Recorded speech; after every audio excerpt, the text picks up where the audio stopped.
Why empaths vanish without closure and never come back.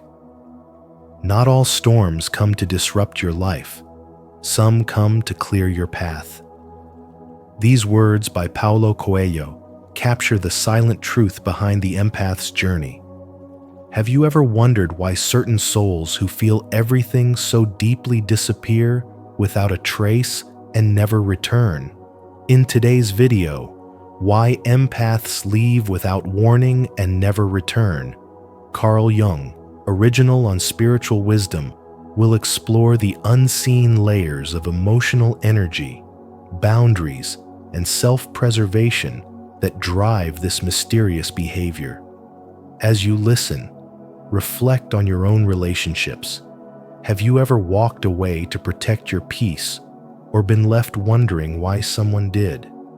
Share your thoughts in the comments, and let's uncover together how spiritual wisdom and self-awareness can help us grow, heal, and honor the sensitivity that makes us human. 1. The empath's nature is born from trauma, not comfort. The empath's nature is born from trauma, not comfort. And that single truth carries the key to understanding why they vanish without warning and never come back. Empaths are not merely kind souls or gentle spirits. They are survivors of emotional battlegrounds who learned early that safety depended on perceiving what was hidden, what was unspoken, and what was denied. Their sensitivity was not inherited. It was forged. As children, they became attuned to every sigh, every silence, every subtle shift in tone, because in those tiny signals lived the difference between peace and chaos. That hyper-awareness, born from necessity, matured into an ability to feel what others suppress, to carry emotions others discard, and to sense storms before they arrive. This is the luminous scar pain transmuted into perception. And though it shines beautifully, it still burns beneath the surface. In adulthood, this psychic alertness becomes both a superpower and a burden. The empath walks through life tuned to frequencies most people cannot hear, interpreting moods like languages, intuitively reading the emotions of others before they even speak. But beneath this mastery lies exhaustion. To those caught in the rhythm of giving, helping, and healing, spirituality and spiritual awakening are not gentle concepts. They are survival skills, the means to return to center after years of emotional overexposure. The empath learns that what once saved them as children, constantly scanning the environment for threat or tension, becomes a prison when carried into maturity. They realize that the same radar that detects danger also keeps them trapped in it, endlessly rescuing those who do not wish to be saved. And so, when they finally disappear, it is not betrayal, it is liberation. Their vanishing is not impulsive. It is the result of countless quiet disappointments. Before the disappearance, there were years of subtle pleas for reciprocity, gentle attempts to communicate boundaries, patient hope that others would learn to meet them halfway. They stayed longer than they should have, endured more than they ever confessed, and forgave what was never truly repaired. When they finally walk away, it is not because they stopped caring. It is because continuing to care would mean self-destruction. The empath's departure is the soul's last defense, the psyche's final act of preservation, and the closure others demand from them is often just another attempt to extract their energy to pull them back into the same emotional vortex they barely escaped from. For those who have experienced this kind of exit, understand that silence is the empath's healing language. When words have been weaponized, withdrawal becomes the only way to reclaim peace. In spiritual awakening, this silence is sacred. It is not avoidance, but ascension, a reclaiming of energy once lost to constant caretaking. The empath realizes that leaving without closure is not cruelty. It is clarity. It is a declaration that not every story deserves an ending written together. It is a vow to honor the self that was once ignored in the name of loyalty. To the empathic man listening now, know this: your sensitivity is not weakness, it is your compass. But a compass must serve the traveler, not the storm. When you walk away, do it not in anger, but in reverence for your own spirit. Let your silence be your sanctuary, your distance be your discipline, and your peace be your greatest revenge. For true spirituality is not about saving everyone. It is about remembering that the soul you were born to save first is your own. 2. Overexposure to deception and emotional exploitation drains them completely. Overexposure to deception and emotional exploitation drains an empath completely, because they do not just notice pain, they become it. Every unspoken lie, every manipulative gesture, every drop of indifference seeps into their nervous system like poison. Their sensitivity, which once felt like a divine gift, becomes a weight they carry in silence. For years, they believe they can heal others through love, that patience can transform cruelty into care, or that their empathy can awaken a lost heart. But the human psyche has limits.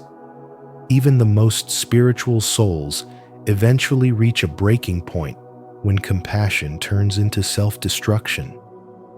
When an empath has absorbed too much falseness, their light begins to flicker, not because it is weak, but because it has been surrounded by darkness for too long.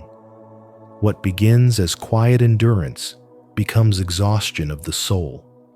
Their spirituality, once radiant and open, becomes a fragile flame fighting for air in a world that thrives on pretense.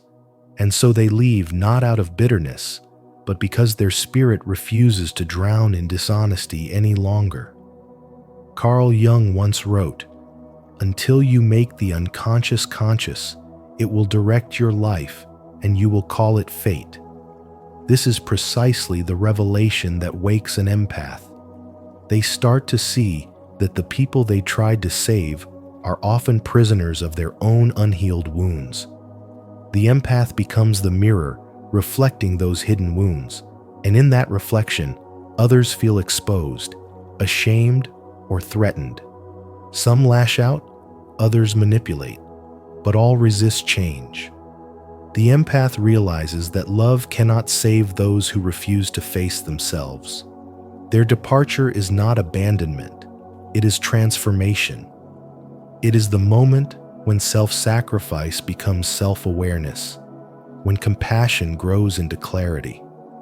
They stop apologizing for feeling deeply, and instead, they honor the quiet voice within that says, "It's time to go." In that silence after leaving, their spiritual growth begins anew. The solitude that once felt unbearable now becomes sacred space, a place where they learn to listen to their own energy, to protect their peace, to rebuild their strength. They begin to understand that walking away is not a failure of love. It is the highest form of it. True spirituality is not about endlessly giving until you collapse. It is about knowing when the giving has turned into decay. The empath learns that real healing cannot come from rescuing others. It comes from rescuing themselves. Their absence becomes their message. Their peace becomes their power, and their distance becomes their teacher. Through solitude, they cleanse the residue of deception from their soul. They realign with truth, and they begin to glow again, not for others, but for themselves. And when they rise, They do so quietly, gracefully, untouchably, proof that sometimes the purest act of love is to walk away and finally come home to your own light. 3. The unconscious triggers a sudden, non-negotiable departure. When an empath leaves without warning, it isn't because they are heartless or impulsive, but because something deep within them finally cries out, "Enough." As Carl Jung once said, "Until you make the unconscious conscious, it will direct your life, and you will call it fate." For the empath, this moment of disappearance is not a choice made in logic, but a command from the unconscious, a psychic eruption that breaks through the surface when their energy has been fully depleted. It is not the mind deciding to leave, but the soul reclaiming its right to exist. When they walk away, they are not rejecting others. They are saving themselves from the quiet erosion of their own spirit. The empath's journey often begins with an unseen wound. From childhood, they learn to survive by feeling everything that was unspoken, what was denied, what others refused to face. They became sensitive not because life was gentle, but because it was demanding. Over time, this sensitivity becomes both a gift and a burden, allowing them to comfort others while silently draining their own strength.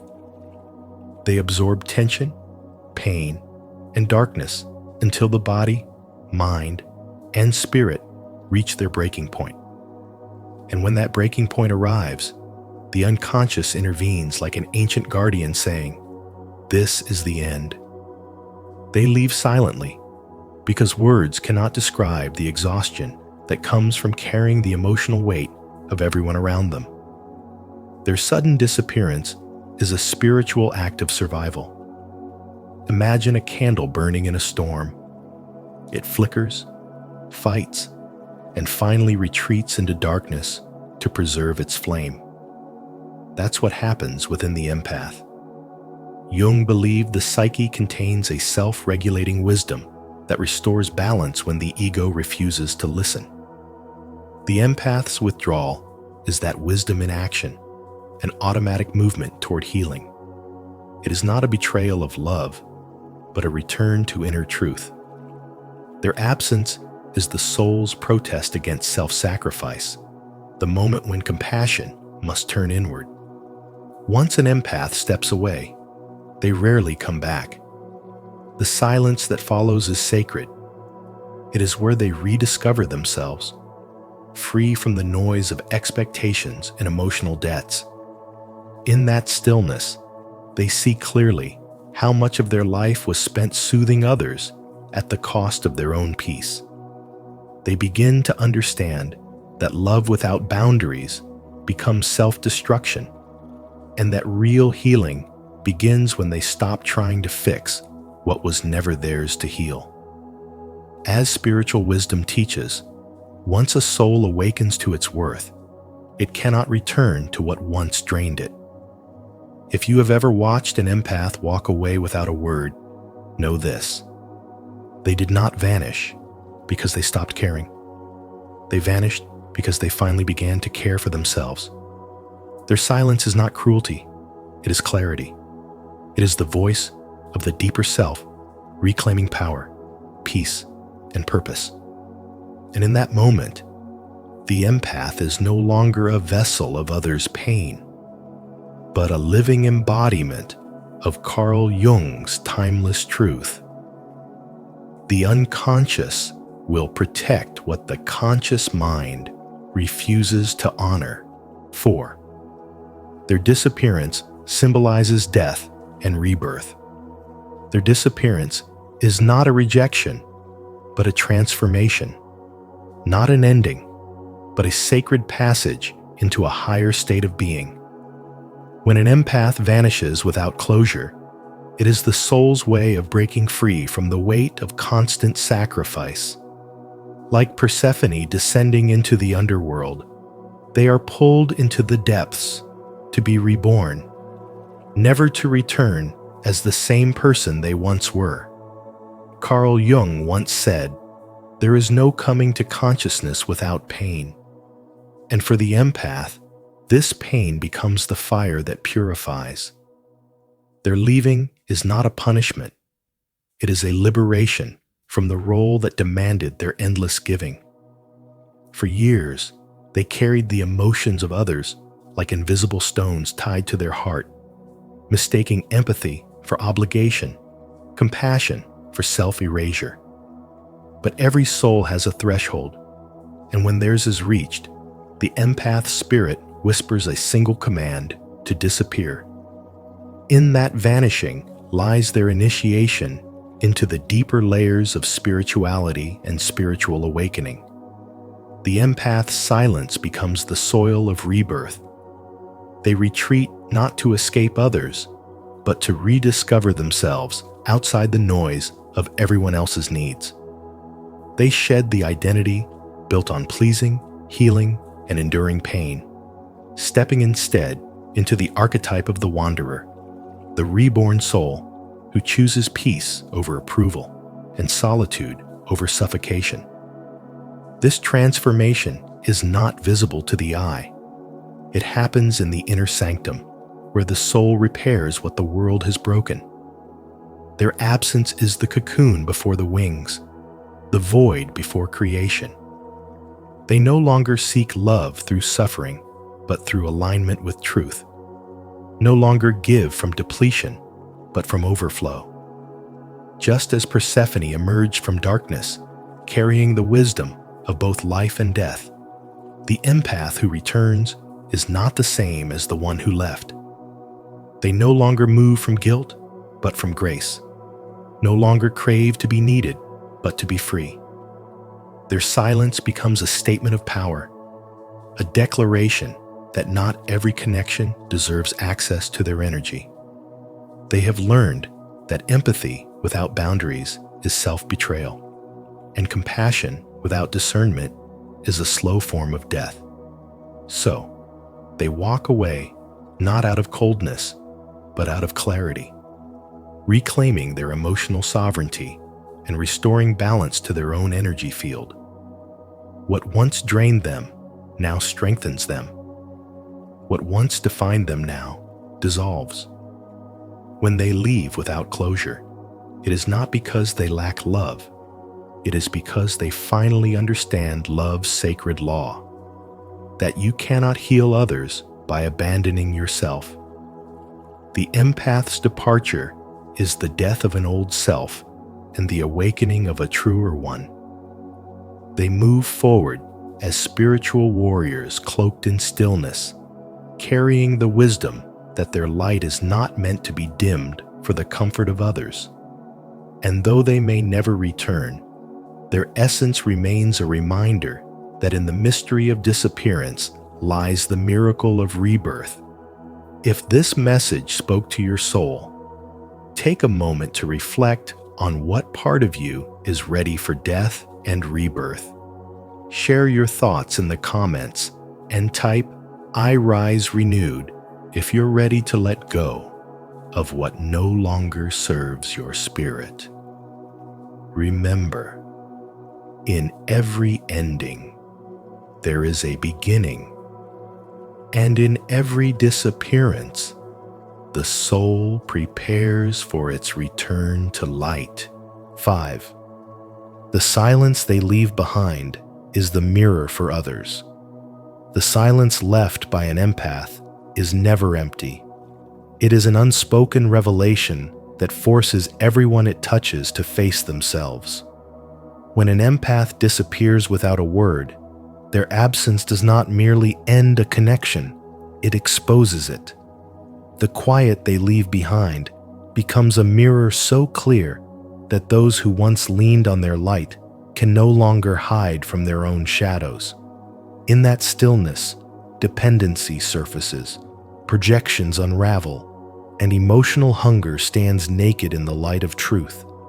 What once felt like care may now appear as control, and what seemed like devotion may reveal itself as a need to be validated. Through this silence, The empath's energy ceases to feed the imbalance that once defined the relationship. Their withdrawal is not an act of cruelty, but an act of clarity, a silent sermon of spirituality that reminds us that love cannot thrive where self-awareness does not exist. Carl Jung once said, "Until you make the unconscious conscious, it will direct your life and you will call it fate." The empath's silence brings this very truth to life.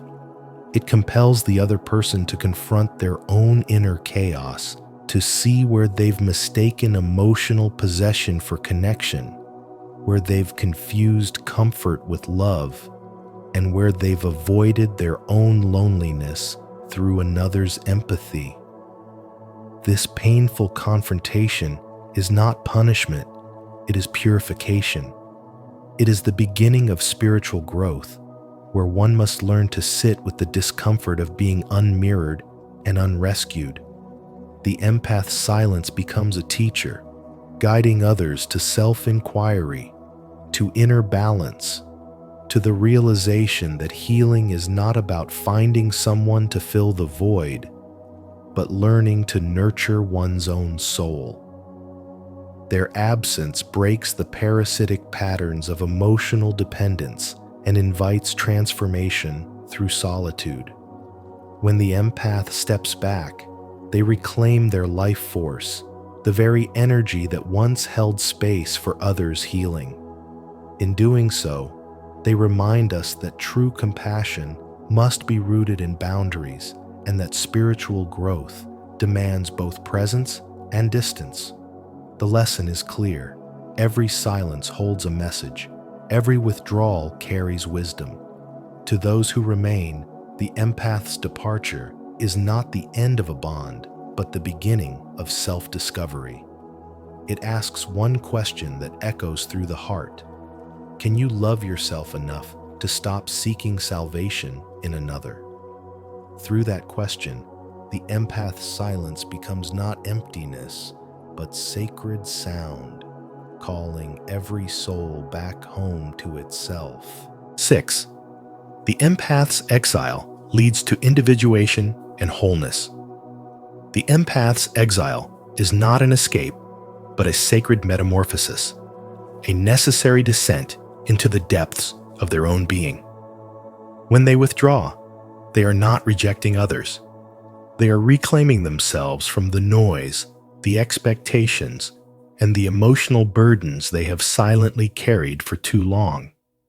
In the stillness of solitude, they meet their own shadow, face to face the anger they denied, the desire they suppressed, and the fear they buried under constant compassion. Carl Jung once said, "One does not become enlightened by imagining figures of light, but by making the darkness conscious."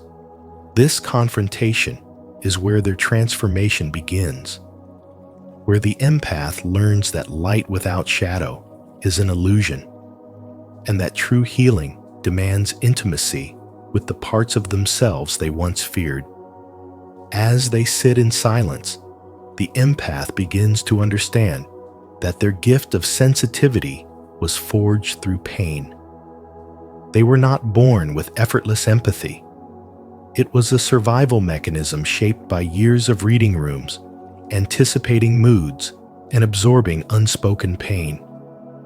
Their exile becomes the sacred ground where they stop saving others and start saving themselves. They realize that love without boundaries is self-erasure, and that compassion without discernment is not virtue, but self-neglect. The empathy that once drained them begins to evolve. It becomes intelligent, creative, and self-sustaining. No longer a wound seeking validation, but a light anchored in wisdom. Through spiritual wisdom and inner work, the empath learns that saying no can be the highest form of love, and that withdrawal is not abandonment, but alignment with truth. In that deep silence, emotions once overwhelming now become teachers. Pain becomes presence, and solitude becomes medicine. The empath learns to breathe again without the weight of another's emotions pressing on their chest.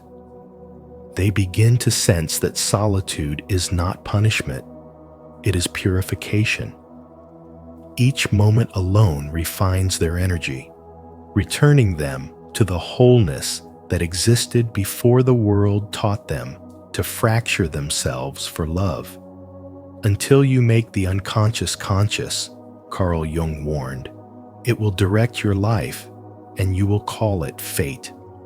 And so, through facing their own unconscious pain, the empath stops being ruled by fate and begins shaping destiny. No longer the wounded healer, they become the balanced creator, no longer absorbing, but radiating. Their compassion gains depth. It is no longer a response to pain, but an expression of power. They no longer seek approval or closure. They live from an inner stillness that no longer needs to explain itself. Their empathy, once chaotic, now moves with purpose through art, presence, creation, and quiet strength. The empath's journey through exile and shadow reveals the truth that the heart, which once broke for everyone, must first beat wholly for itself. Through the lens of Carl Jung and the path of spiritual wisdom, the empath's exile becomes their awakening, the passage through darkness that transforms sensitivity into sovereignty and compassion into divine strength. 7. They never return because the soul does not regress. They never return because the soul does not regress. Once an empath has experienced spiritual awakening, the old identity begins to dissolve like smoke, impossible to grasp again. What once felt like home now feels foreign. What once defined them now suffocates them. Their disappearance is not an act of cruelty, but a sacred act of survival and obedience to the law of the self, as Carl Jung described it, the inner force that pulls every human being toward wholeness. To go back would mean spiritual death, the slow fading of the soul beneath the weight of old illusions. Their silence, therefore, is not rejection. It is the sound of evolution. It is the soul closing one chapter, not in bitterness, but in quiet reverence for what must end in order for truth to begin. An empath does not awaken through comfort, but through pain. They are born from emotional fractures that force them to feel too much, too soon, and to understand too deeply what others chose to ignore. When the awakening comes, it is not gentle. It shatters the illusion that love is sacrifice and that peace is found in pleasing others. Spirituality, in its rawest form, teaches them that compassion without boundaries is self-destruction, and that healing sometimes means disappearing. The empath's vanishing is not a punishment to anyone. It is a declaration to the universe that they will no longer shrink to fit the spaces that drain their spirit. Their withdrawal is not absence. It is sacred protection.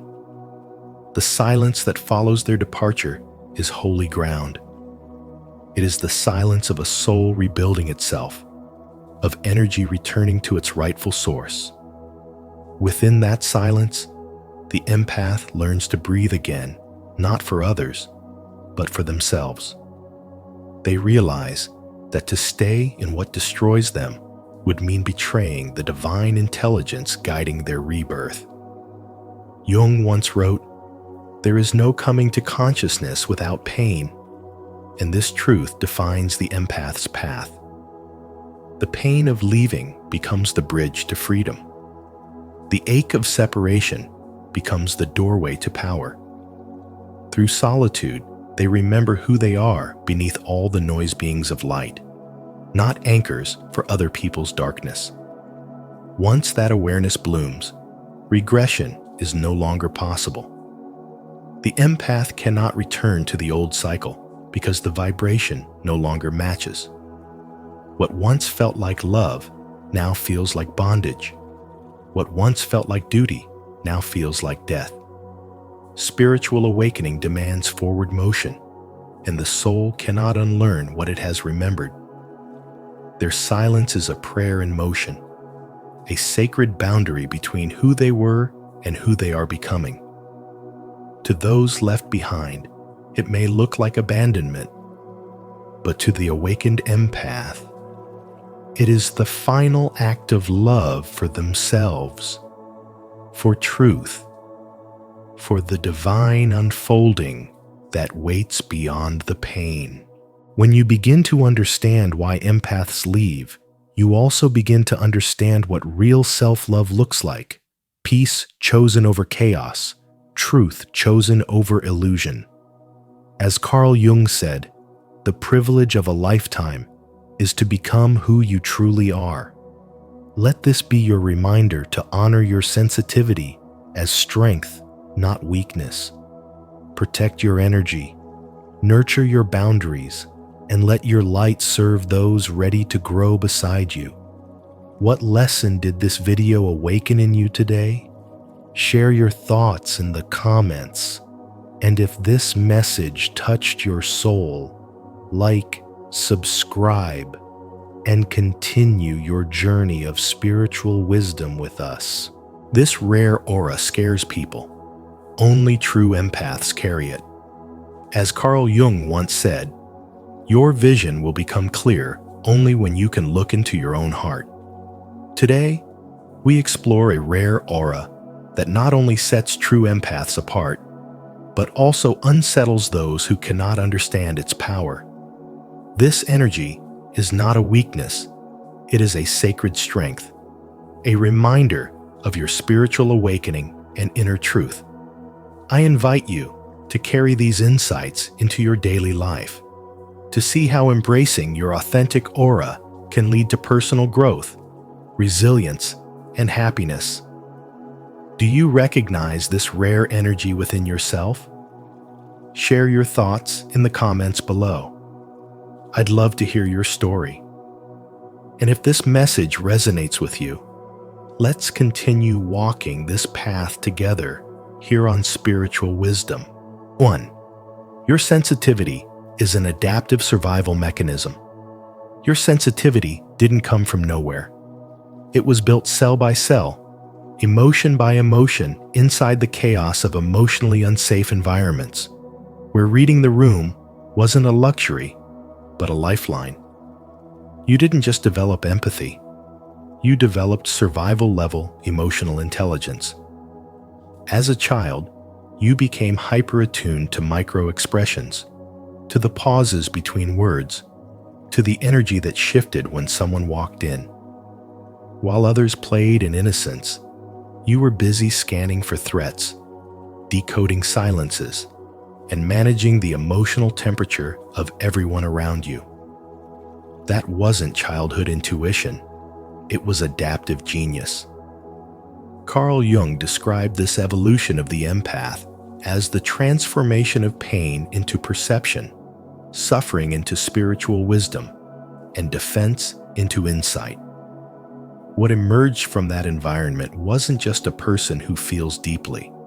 It was someone with a psychological radar that functions on a frequency most people can't even comprehend. You didn't just learn to pick up on energy, you became the energy.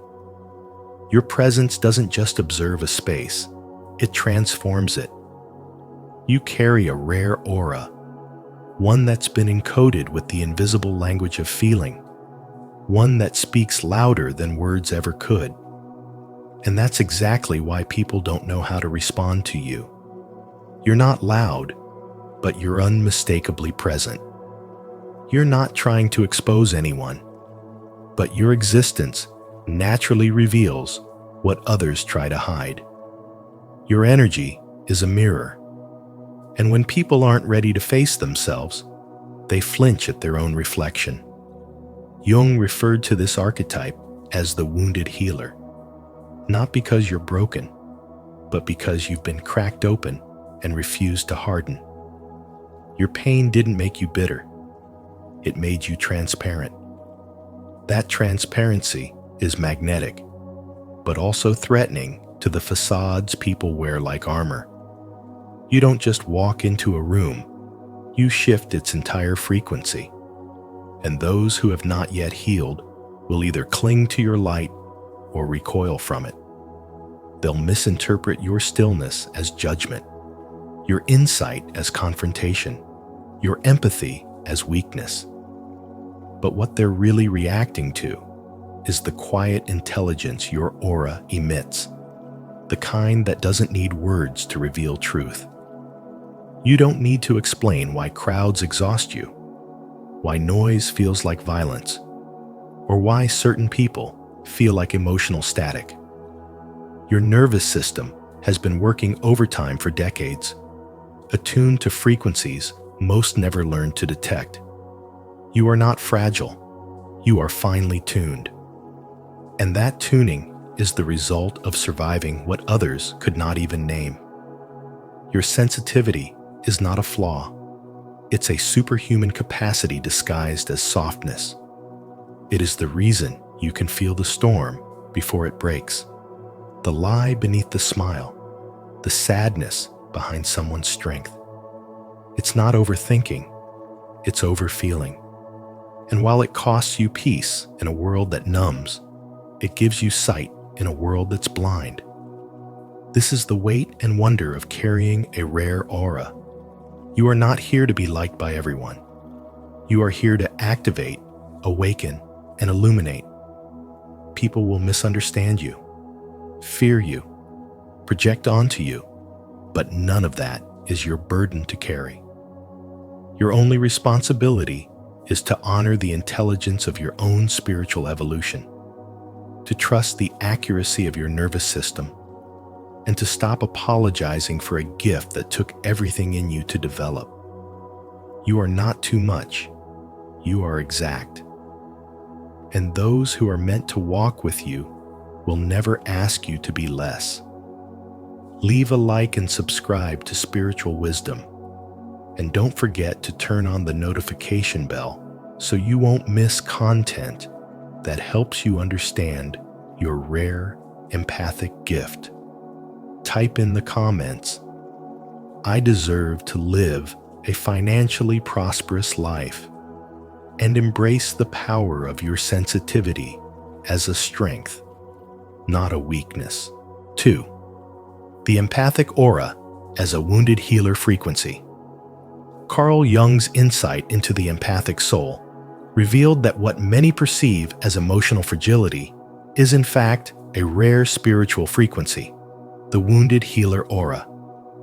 This energy is not born from natural goodness, but through the alchemy of suffering.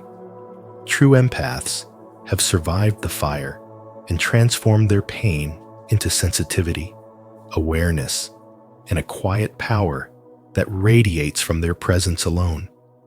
Their spirituality doesn't come from theory. It is earned through nights of silence, betrayal that didn't harden them, and heartbreak that became holy ground. They feel deeper because they've lived deeper. And what they emit is not just energy. It's a spiritual code that reaches beyond the surface into the unconscious realm of others, awakening truths they may not be ready to face. This is why being in the presence of an empath can feel like standing in front of a mirror. People sense that their masks cannot hold up under the gaze of someone who has already unraveled themselves and put the pieces back together through self-awareness. The aura of a true empath carries both comfort and confrontation. It nurtures the wounded, but it also exposes the unhealed. And while this ability to heal others can seem miraculous, it comes with a price. The empath becomes a magnet for projection, manipulation, and shadow energy from those who subconsciously seek healing without responsibility. Jung warned that those who carry this wounded healer frequency often find themselves misunderstood, isolated, or even scapegoated, not because they are wrong, but because their energy makes others confront what they've buried. In a modern world obsessed with image, performance, and emotional avoidance, the presence of an awakened empath disrupts the illusion. Their energy vibrates on a different plane, one that can't be faked or replicated. This vibration is felt in silence, in stillness, in authenticity. It doesn't beg for validation because it already knows its worth. But because so few operate on this level, the empath can feel out of place, sensing everything while others numb themselves. They may be told they're too much, when in fact, they're simply too real. And in a culture that fears depth, realness is intimidating. This is the double edge of their gift. They carry a spiritual awakening within them that can change lives, but they must also guard themselves from those who want the light without doing the work. True empaths are spiritual warriors disguised as healers. They walk through the world absorbing energies, not because they want to, but because their soul is wired to transmute darkness into clarity. And yet, they must learn to set sacred boundaries, not to block love, but to filter out distortion. The wounded healer must protect their frequency like gold, because it is gold. The more they value their own light, the less they will tolerate those who dim it. They must remember that their aura is not a burden. It is a revelation. It doesn't need to be hidden, explained, or softened. It only needs to be honored, because it is proof of everything they've survived, everything they've learned, and everything they now embody. This isn't just a gift. It's a calling written in the language of energy, one that speaks without words and heals without touch. This is the essence of spiritual wisdom. Have you ever felt like your presence alone brings comfort or tension to a room? If so, share your story in the comments so others can feel seen. If not, simply comment, "I carry the wounded healer's light," to begin owning your empathic aura with awareness and spiritual wisdom. 3. Attraction of archetypes, healers, and vampires. Empaths move through the world as magnets for energy, pulling in not just people, but archetypes, those deep psychological patterns Carl Jung spoke of. Their aura, subtle yet powerful, becomes a mirror that reflects and amplifies both light and shadow in others. On the surface, this might seem like a gift, but without discernment, it becomes a dangerous loop. True empaths don't just feel, they absorb, they transmute, they embody. And because of that, they naturally attract two types of people: the seekers and the siphoners. The seekers are the ones who have begun their own spiritual awakening, those who crave depth, truth, and energetic clarity. They recognize the empath's light because they've worked through enough of their own darkness to meet it with reverence. But the siphoners, the energy vampires, the wounded inner children in adult bodies, the unconscious shadow projectors, are a different story. They come not to heal, but to survive. They cling, they drain, they unconsciously use the empath's kindness as a substitute for their own transformation. And the empath, unless they've learned the art of energetic discernment, confuses this pull with purpose. They stay too long, give too much, and sacrifice too often under the illusion that love can fix what only self-awareness can heal. This is the hidden cost of untrained compassion. Jung warned that the healer, if unaware of their own shadow, would become entangled in the very wounds they're trying to mend. The empath, if not grounded in wisdom, becomes a repeating story of burnout, heartbreak, and spiritual exhaustion. And in today's world, where trauma is often disguised as chemistry and emotional chaos is mistaken for depth, this confusion is more rampant than ever. The wounded often come disguised as intense soul connections. They mirror pain, not potential. They speak a language of vulnerability that feels intimate but is rooted in need, not growth. And because the empath feels everything, they mistake resonance for alignment. They confuse intensity for depth. But spirituality, true spirituality, is not about rescuing, it's about recognizing. It's about seeing clearly who is here to evolve with you and who is here to consume what you've cultivated through your own suffering. Empaths must learn that discernment is not judgment, it's energetic intelligence. It is the ability to feel everything but choose wisely. Your energy is sacred. It is not meant to be diluted in every story of brokenness that comes your way. Just because you can hold someone's pain doesn't mean you're meant to. The real test of your awakening is not how much you can endure, but how quickly you can identify what is yours to carry and what is not. Boundaries are not walls. They are invitations to conscious connection. When you say no to manipulation, you say yes to truth. When you walk away from those who only want your light but refuse to face their own shadow, you reclaim your power. You teach others by example that healing is a personal responsibility, that your empathy is not a loophole for their avoidance. And so, the deeper you go in your own spiritual awakening, the clearer it becomes. You are not here to save anyone. You are here to embody the frequency of someone who has saved themselves. That is the rare aura people feel. And yes, it may scare them. But it will also inspire those who are finally ready to rise. Do you feel this truth in your soul? Then type it below and claim it. I attract healers and expose vampires with my rare aura. 4. Energetic absorption and transmutation. You don't just feel energy, you become it, transmute it, and elevate it.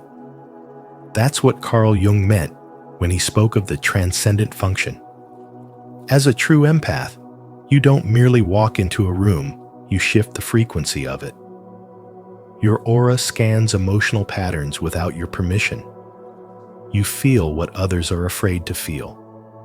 Their sadness, anger, confusion, or silent suffering enters your field, not because you're weak, but because you're spiritually wired to receive. And yet, it doesn't stop there. The energy doesn't stay as it is. Through an invisible, often painful process, you absorb it unconsciously, allow it to pass through your own nervous system, and somehow through the alchemy of your soul, you transform it. You become the filter, the fire, the healer. While others hide from shadow, you stand in it and turn it to light. It is not a skill you learned. It is a spiritual instinct developed through lifetimes of emotional attunement. You are the emotional translator for the collective, turning chaos into clarity and heaviness into harmony, often without even being thanked for it. But here's what most people don't see. This sacred ability, this psychic filtration system, comes with a high cost. It's why you're often exhausted in crowded places. It's why you wake up drained after emotional conversations, or why your mood shifts suddenly for no visible reason. You're not moody. You're processing. You're not unstable. You're tuning in. And yet, because this process is invisible to others, they may label you as sensitive, dramatic, or even intimidating. That's because your energy doesn't lie. It reveals. Your presence pulls up the emotional debris that others have buried. Some feel relieved around you. Others feel exposed. That's the duality of your spiritual development. Your light illuminates, but it also confronts. You are a walking mirror, and not everyone is ready to see what reflects back. Carl Jung understood that this kind of soul, what he called the wounded healer, is someone who has been through enough personal darkness to become a light for others. And you, without always knowing it, have carried pain that wasn't even yours, just to cleanse it for the collective. But now, it's time to reclaim what's yours. Your energy is a sacred resource, not a dumping ground. You are not here to endlessly absorb. You are here to choose what enters your field. And you must learn that boundaries are not barriers to love. They are expressions of it. Every time you say no to emotional overload, you say yes to your higher calling. You say yes to clarity, to alignment, to spiritual protection. So let the world misunderstand your silence. Let it misread your intensity. You were never meant to blend in. You were meant to transmute what is heavy into what is holy. You were meant to feel the world deeply so you could help it rise gently. This isn't a personality trait. This is a soul assignment. This is not about being too sensitive. This is about carrying the architecture of healing in your very being. And while it may have felt lonely at times, know this: the universe designed you for this. Your spirituality isn't decoration, it's a force. Your spiritual development isn't soft, it's sacred fire. And the rare aura you carry is not a burden, it's a responsibility, a blessing, and a sign that you were never here to just survive emotions. You are here to transform them. 5. The mirror effect. Your aura triggers others. Your aura is not just a feeling. It's a frequency of spiritual intelligence that acts as a mirror, silently reflecting the truth of those around you. Carl Jung understood that the rare empath doesn't merely sense emotions. They carry a psychic mirror forged through pain, alchemy, and deep inner transformation. And when you walk into a room, your energy does what most people fear it reveals. Those who have embraced their own shadows and begun the journey of awakening feel at peace in your presence.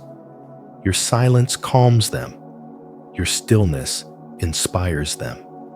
This is the conscious reaction where your frequency aligns with those who have the capacity to see clearly. They're not intimidated by your presence because they are not running from themselves. They see you and feel seen. They don't need you to dim your light. Instead, they feel invited to rise into theirs. But not everyone meets you at that frequency. For many, your aura acts like a spotlight that exposes the unresolved, the denied, and the repressed. These are the unconscious ones. Without realizing it, they begin to project onto you what they have refused to acknowledge within themselves. Suddenly, you're too much, too intense, too quiet, too sensitive, or simply not enough. But none of it is about you. You are simply the mirror. Jung called this the phenomenon of projection, and it happens when the ego defends itself from the discomfort of its own unhealed pain. You trigger them, not by doing anything wrong, but by being something they haven't yet dared to become, self-aware. And then there are those who do more than react. They seek to feed. These are the predatory ones, the spiritual parasites who sense the softness in your soul and attempt to consume it. They dump their emotional chaos on you, extract your energy without consent, and twist your empathy into obligation. To them, your aura isn't a mirror, it's a battery. Jung's archetype of the wounded healer warns us here. Without boundaries, your greatest gift becomes your greatest weakness.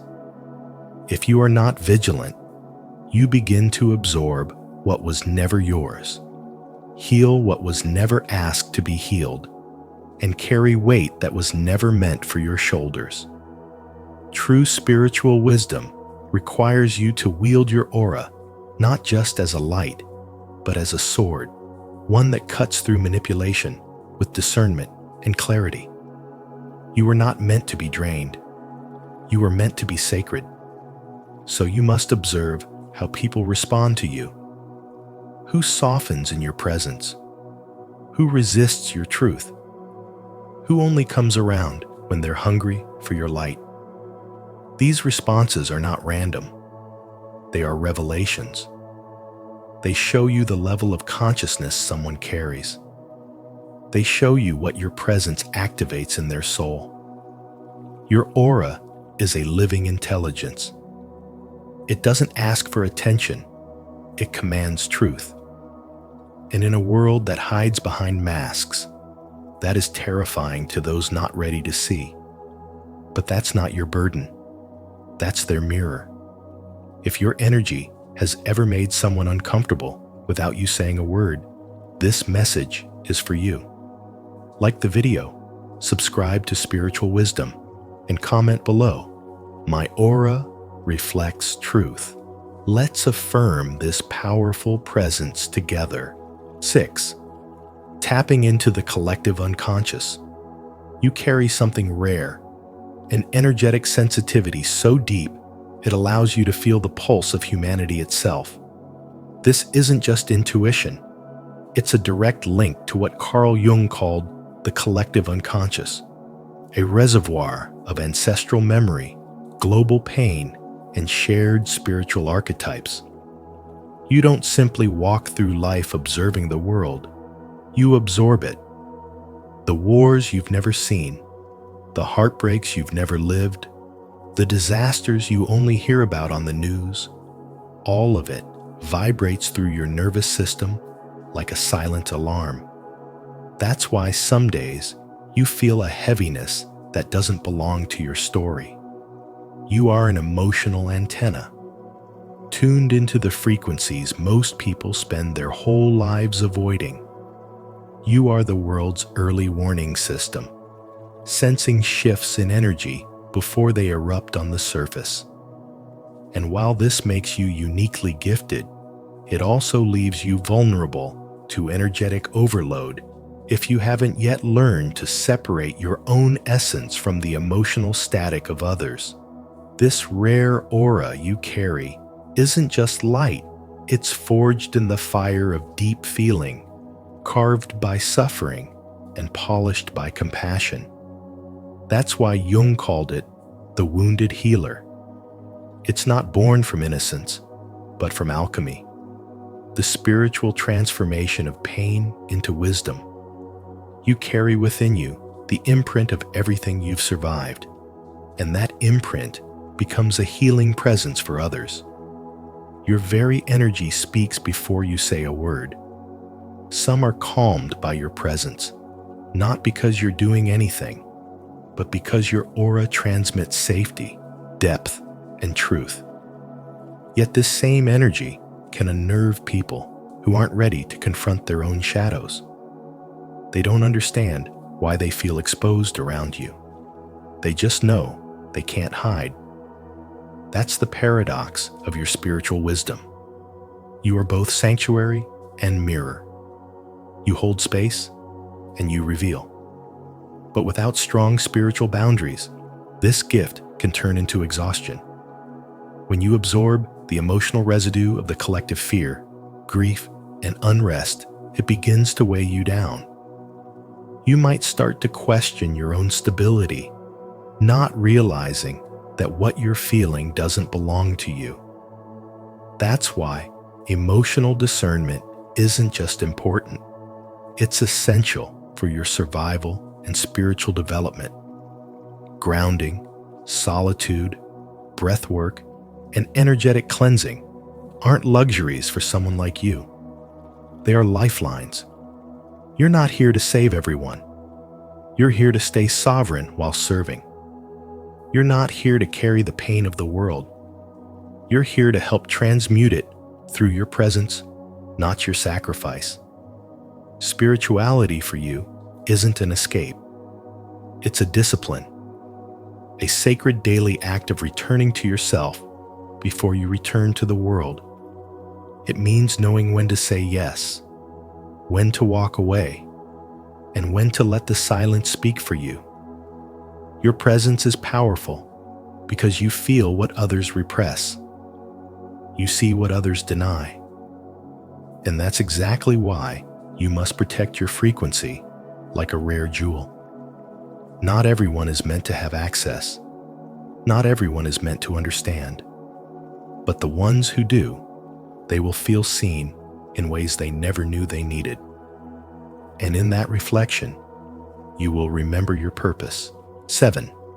The Aura Method, Jung's framework for empowered empaths. To carry the rare empathic aura is to live in a world that often misunderstands you. But this isn't a burden, it's a calling. The Aura Method begins by asking you to acknowledge the truth of who you are. You don't merely sense emotion, you absorb it, you live it, you transmute it. While others intellectualize experience, you embody it. And this sensitivity isn't a flaw, it's a divine tool. The way you feel the unspoken, the way you pick up on the energy that lingers long after a smile fades or a conversation ends, that's not weakness. It's a sign that your nervous system is designed for a deeper layer of reality. Carl Jung understood this when he described the wounded healer, someone whose own pain becomes the channel for powerful transformation. And so, when you acknowledge your empathic nature, you begin to claim your role as that healer. But acknowledgement alone is not enough.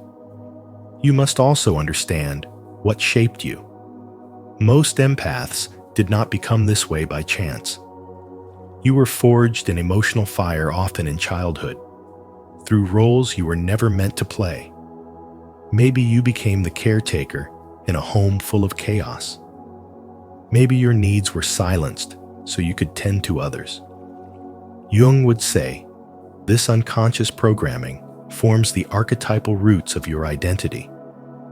By bringing awareness to these hidden scripts, the compulsion to fix, to please, to rescue you begin to liberate yourself. You start to see that your empathy is sacred, but it was never meant to be codependency. This is where the reclaiming begins. To reclaim is to pull your energy back from every place it was scattered. You no longer carry everyone else's pain as proof of love. You no longer confuse absorption with compassion. You learn the sacred art of psychic hygiene.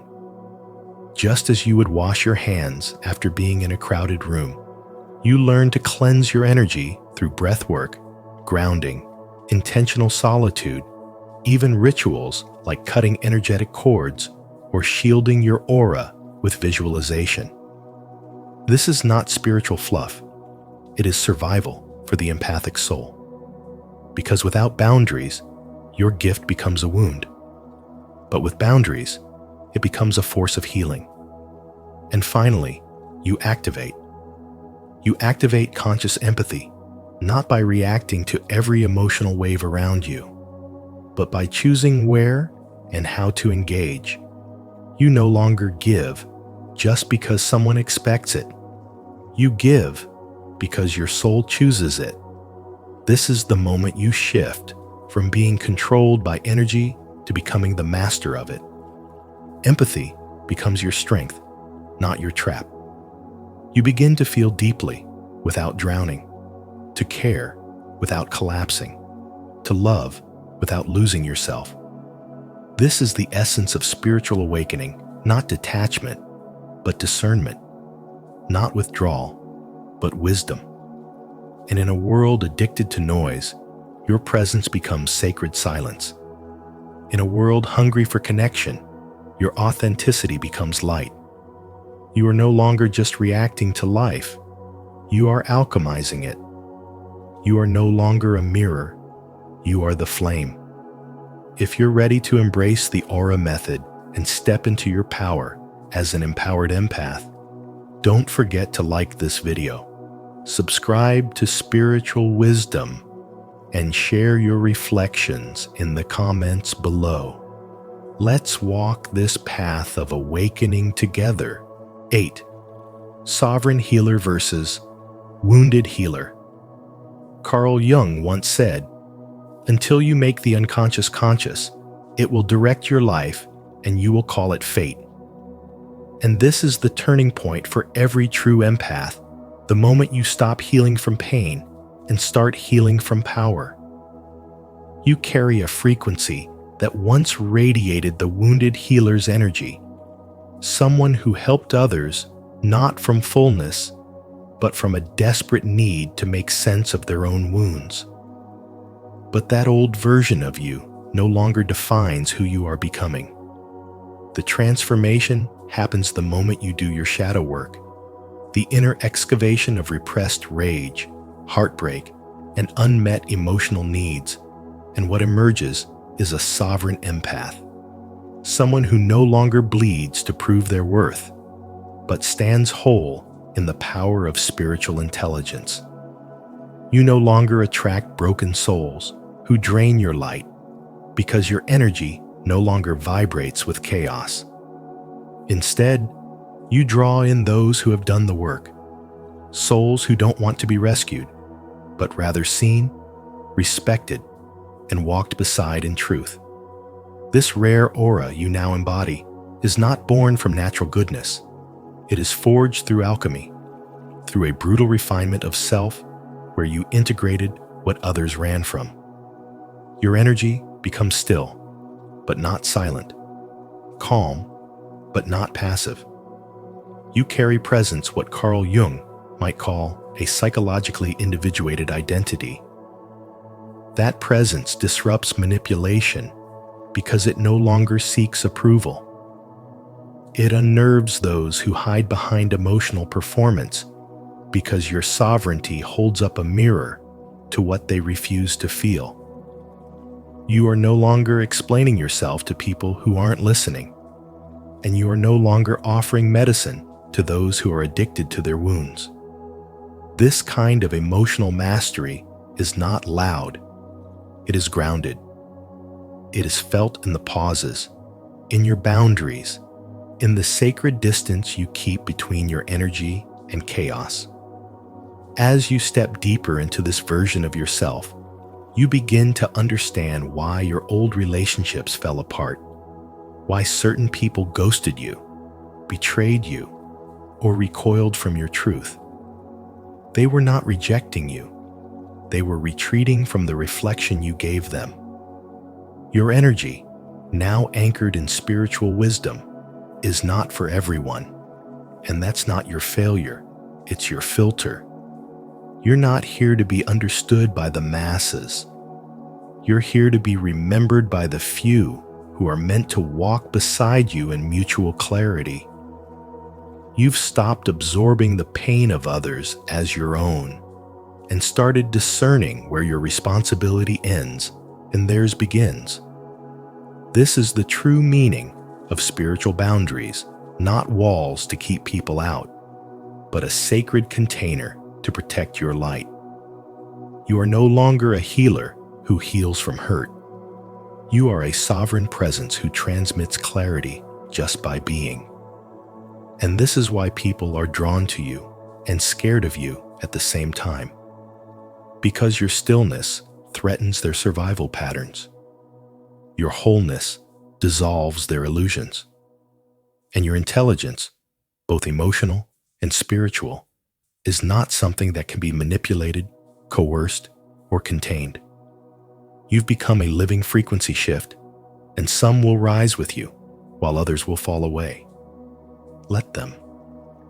If you're still with us on this journey of understanding the sovereign healer and the wounded healer, comment below. I choose to heal. Your voice helps us grow, and connect with kindred spirits. 9. From burden to sacred gift. You carry something sacred within you, something that cannot be seen but is always felt.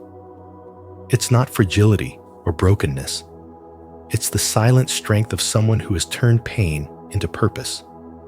Your aura is rare, not because you seek attention, but because you radiate truth in a world addicted to illusion. You've walked through shadows and didn't come out bitter, you came out luminous. Carl Jung believed that empaths represent the future of human psychology, not because they feel more, but because they feel consciously. You are not overwhelmed by emotion. You understand its language. And this emotional intelligence is what scares people. Because when you walk into a room, your presence calls others to confront themselves.